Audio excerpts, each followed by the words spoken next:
Inside the Hayes mansion, the kitchen glowed with soft gold light. Amara Whitfield Hayes stood by the window, watching snow gather on the rose bushes she had planted when she and Damon first moved in. Behind her, her twins sat at the marble island with crayons scattered between them. Naomi drew 4 stick figures under a yellow sun.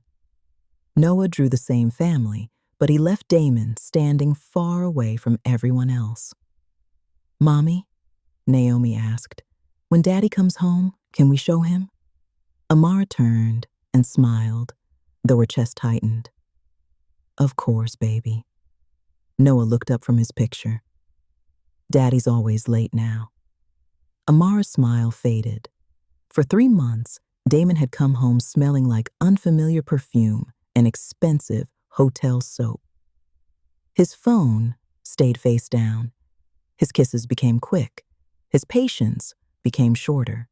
And last week, Amara had found the receipt, a diamond tennis bracelet, charged to Whitfield Global, the company Damon worked for, the company his mistress worked for, the company Damon did not know belonged to Amara.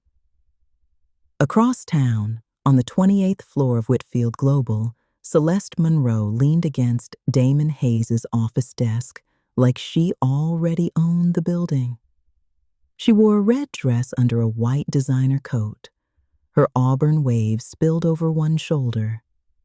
Damon watched her with the kind of foolish softness that made arrogant men reckless. "You're still going home tonight?" Celeste asked. Damon loosened his tie. "For now," Celeste laughed. "For now is what weak men say." Damon's jaw tightened. "I told you I'm handling it." "No," Celeste said. "You're hiding behind that wife and those kids." Damon looked toward the snowy skyline. "Amara has nothing without me." Celeste smiled. That lie sounded beautiful to her. "Then prove it. Leave her. Make room for the woman who actually belongs beside you." Damon reached for Celeste's hand. He thought he was standing at the edge of a promotion. He did not know he was standing inside his wife's building. That night, after the twins fell asleep, Amara entered the one room Damon never asked about. Her private study. The room smelled of leather, old paper, and her father's cologne that still seemed to linger in the wood. On the wall hung a portrait of Elijah Whitfield, the man who built Whitfield Global from one small logistics office into a billion-dollar private empire. Amara opened the bottom drawer of her mahogany desk. Inside was a black leather folder stamped in gold. Whitfield Family Trust, board notices, ownership records, legal agreements, executive appointment approvals, Damon's hiring approval.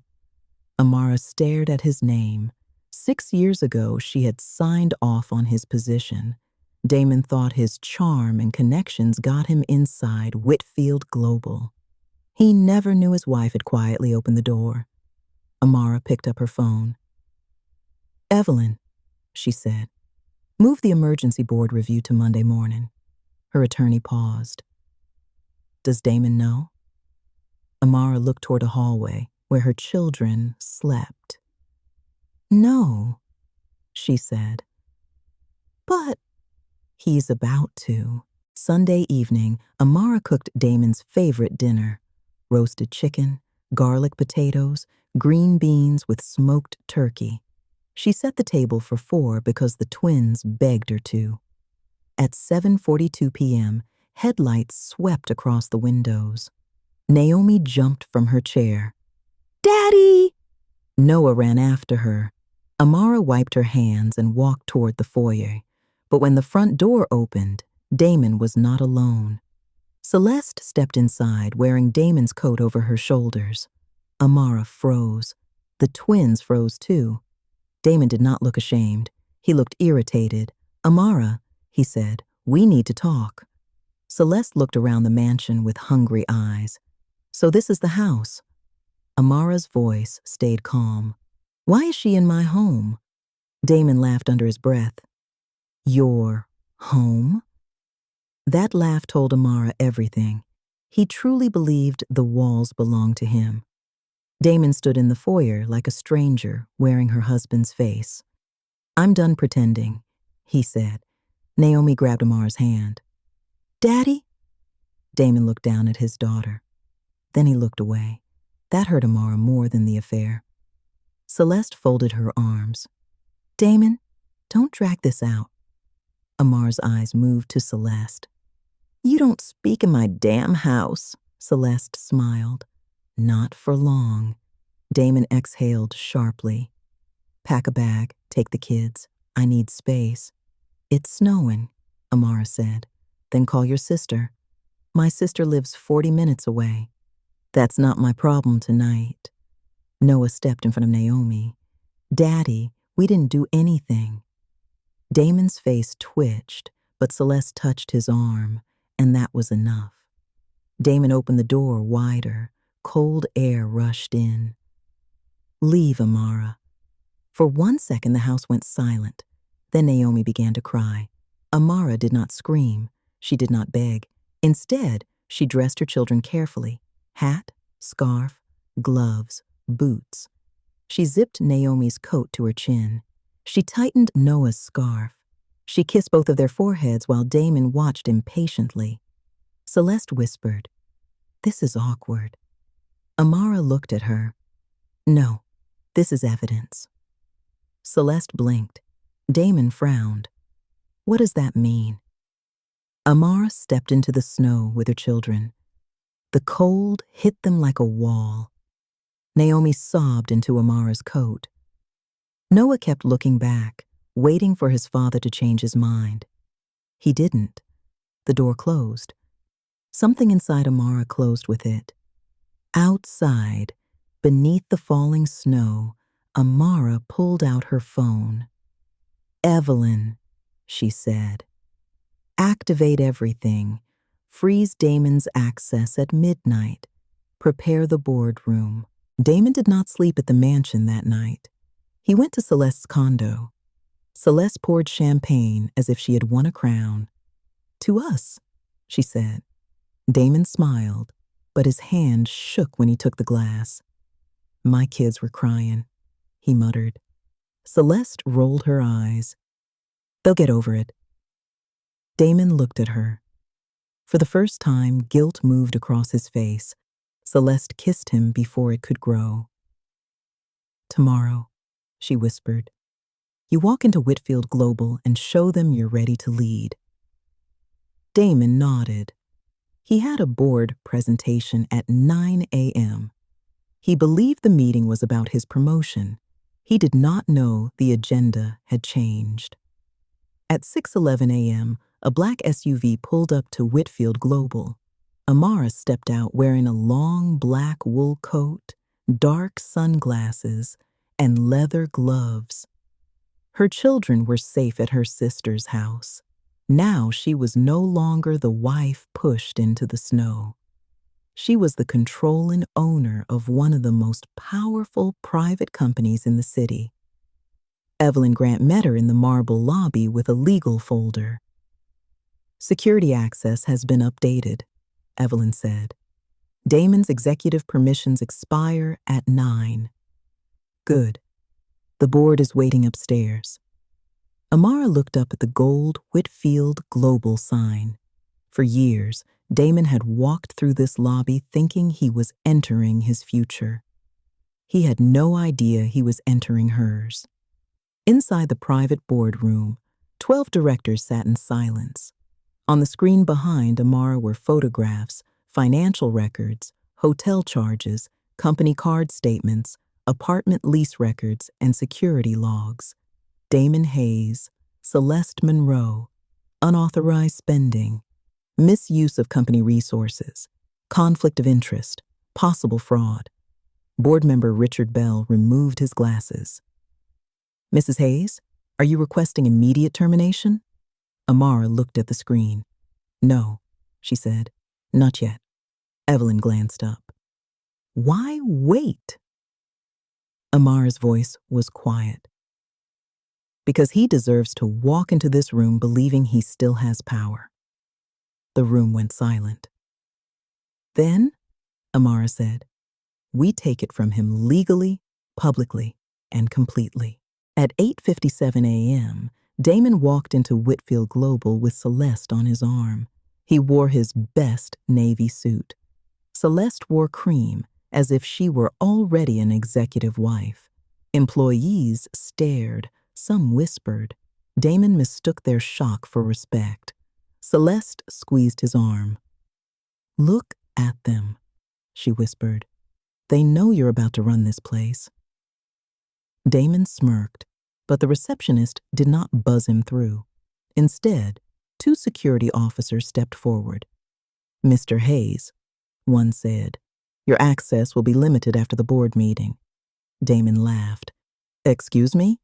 The officer did not blink. Please proceed to conference room A. Celeste frowned. Who authorized that? A voice behind them answered. The owner. Damon turned. Evelyn Grant stood near the elevators with a folder. This way. Damon entered conference room A like a man expecting applause. Instead, every board member was already seated. No one smiled. Celeste followed him in, but Evelyn stopped her at the door. This meeting is for executives and legal personnel. Celeste lifted her chin. I'm with Damon. Evelyn glanced at her badge. You are a marketing director under internal review. Sit outside. Damon snapped. She stays. Then the far door opened. Amara walked in, not in a sweater, not with tearful eyes, not broken. She wore a tailored ivory suit, diamond studs, and a calm expression that made powerful people sit straighter. Damon's face drained. Amara? Celeste's mouth opened. Amara walked to the head chair, the chair Damon had planned to take. She placed her folder on the table. Good morning, Mr. Hayes. Damon swallowed. What is this? Amara sat down. This is my company. Damon laughed once. It sounded desperate. Your company? Amara folded her hands. Whitfield Global was founded by my father, Elijah Whitfield. I became controlling owner after his death. You work here because I approved your hiring 6 years ago. Damon gripped the back of a chair. No, that's impossible. Celeste whispered, Damon, what is she talking about? Amara turned to her. She's talking about the company card used for hotels, the apartment lease Damon helped secure, the bracelet purchased under a vendor account, the recommendation letter you forged using his login. Celeste's face tightened. That's a lie. Evelyn slid a packet across the table. No, it's an audit. Damon looked at Amara. For the first time since she met him, he looked small. Why didn't you tell me? Amara's eyes hardened. Because I wanted to see who you were when you thought I had nothing. The room went still.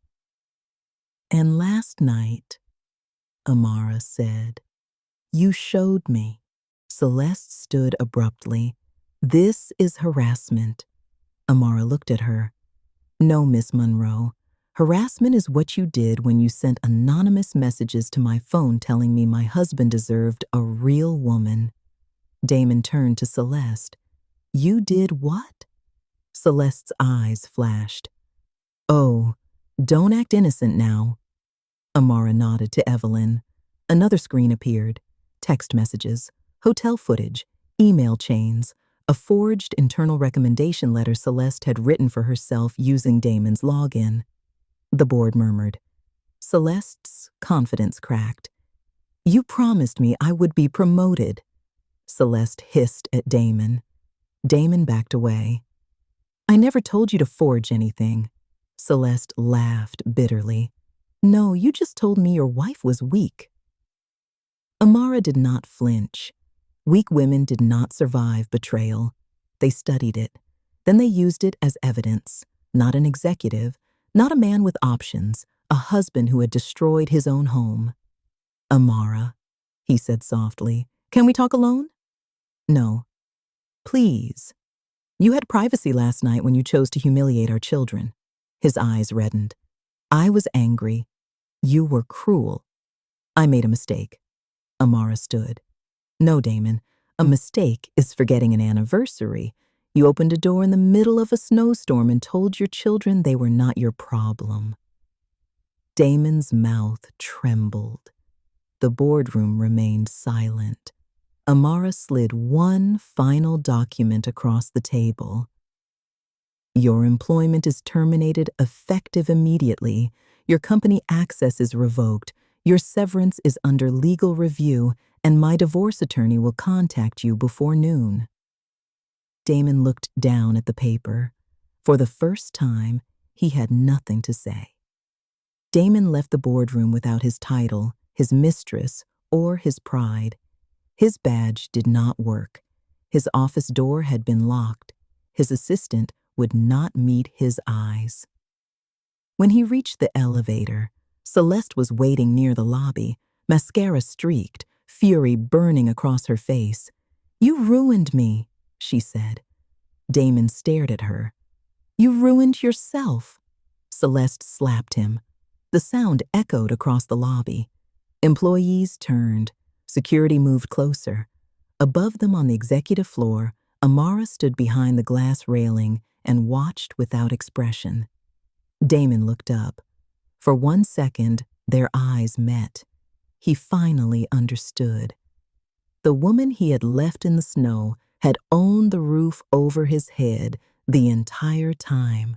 That afternoon, Damon returned to the mansion. His key did not work. He tried again. Nothing. A black car pulled into the driveway behind him. Evelyn stepped out with 2 legal assistants. Damon turned. "What is this?" Evelyn handed him an envelope. "The residence is owned by the Whitfield Family Trust. Mrs. Hayes has granted you supervised access to retrieve personal belongings later this week." Damon stared at the mansion, the same house he had thrown Amara out of, the same steps where his children had cried. Now he stood outside, snow melting into his expensive shoes. "This is my home," he said weakly. Evelyn's face did not change. "No, Mr. Hayes, it never was."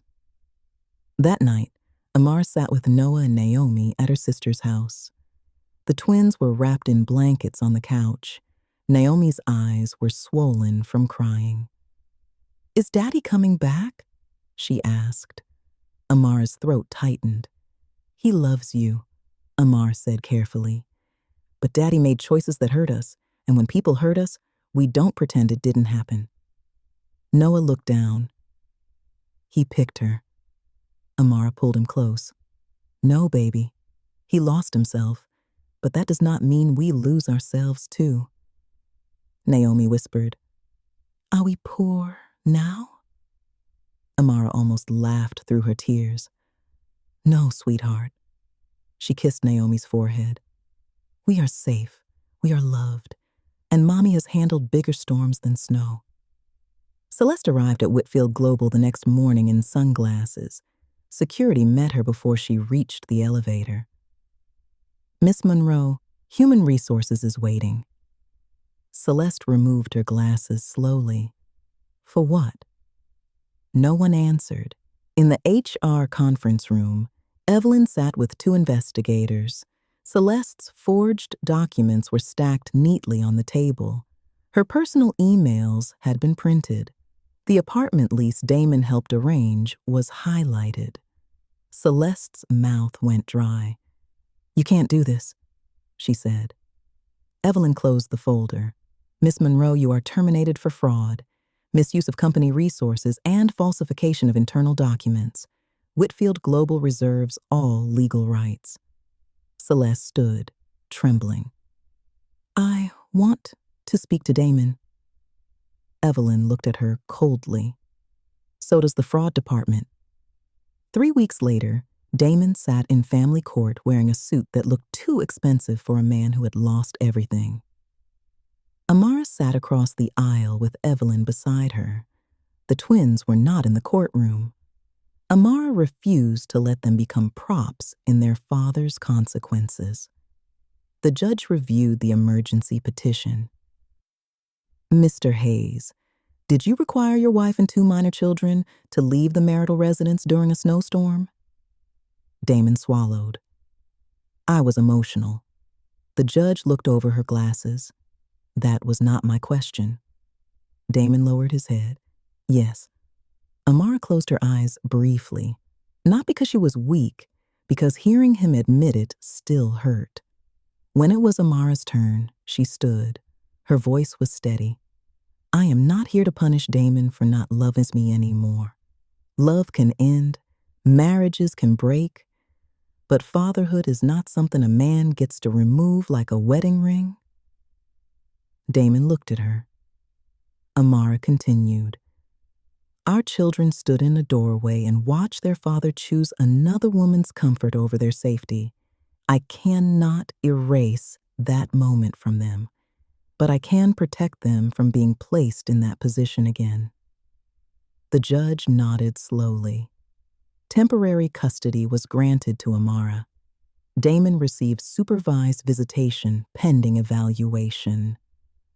Outside the courthouse, reporters shouted questions. Amara did not answer them. She simply walked forward. Her crown was invisible, but everyone could feel it. 1 month later, Whitfield Global announced a restructuring. The press expected a scandal. They expected shame. They expected Amara to hide. Instead, she stepped onto the stage wearing a deep burgundy suit. Behind her stood the company board. On both sides of the room were employees, cameras, and investors. Amara adjusted the microphone. Whitfield Global was built by people who believed power means responsibility. Recently, that responsibility was violated by individuals who confused access with ownership. The room went quiet. Let me be clear. No one is above accountability, not executives, not directors, not spouses. A reporter raised a hand. Mrs. Hayes, is this personal? Amara looked directly into the cameras. No, she said. It is leadership. By spring, Damon lived in a furnished apartment overlooking a parking lot. No skyline, no mansion, no executive office, no Celeste. She had disappeared after investigators began reviewing her personal accounts. Damon saw his children every Saturday under supervision. Noah spoke politely. Naomi no longer ran into his arms. That punished him more than court ever could.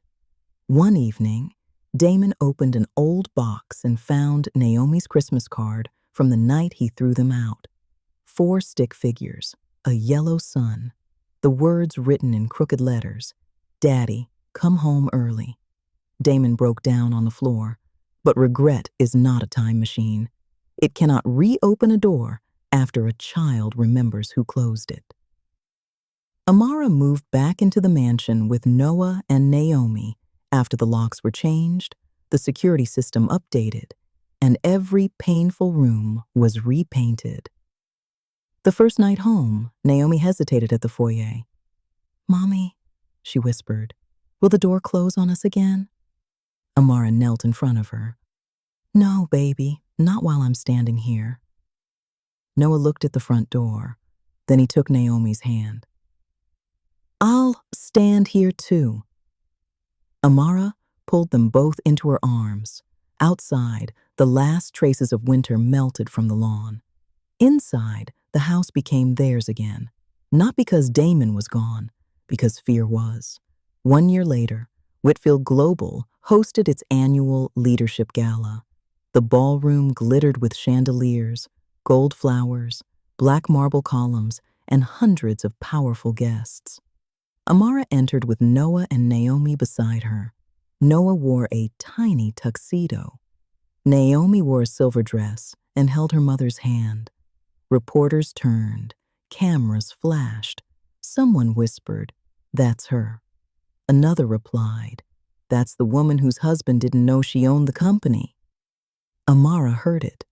She smiled anyway. On stage, she accepted the Legacy Leadership Award in her father's honor. Then she looked down at her children, seated in the front row. This company was never just about money, Amara said. It was about building something strong enough to survive storms. Noah smiled. Naomi clapped until her little hands hurt. And across the ballroom, near the back wall, Damon stood alone. He had not been invited as her husband. He had been allowed to attend as the children's father. When Amara stepped off stage, Damon approached carefully. "You look beautiful," he said. Amara nodded. "Thank you. I'm sorry," he whispered, "for everything." Amara looked at him for a long moment. "I believe you." Hope flickered in his eyes. Then Amara added, "But forgiveness is not an invitation back into my life." Damon's face fell. Amara turned toward her children. Noah and Naomi ran to her. She took their hands and walked toward the ballroom doors, her head high, her children safe, her company stronger than ever. Damon watched her leave. This time, he was the one left standing in the cold. Please like, share, and subscribe.